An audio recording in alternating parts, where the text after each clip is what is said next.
Now, the government is exploring ways to develop the country's drone industry to grow the country's transport and logistics sector using the technology. Transport Principal Secretary Mohammed Daghar says the Ministry of Transport will begin by restructuring the drone aviation regulatory framework to tap into opportunities in the nascent sector.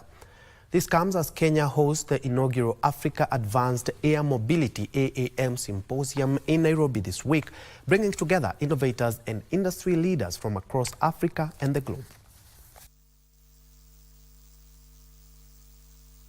To explore these kind of nascent industries and how we can bring it up to life. We have identified the challenges and we know what we need to do. You know, from having the proper regulatory framework to investing in R&D, that is research and development, to investing in infrastructure and water. Working with OEMs, working with government and regulators and other industry players to see how fast we can roll this out. So, for example, we need a proper framework, integration of the traffic system, the air traffic management system, regulatory framework to be enhanced. Technology comes in as a bit of a premium service, but with scale and democratization from a cost perspective, we will see this coming and being affordable. So that is part of what we are addressing with our OEM partners.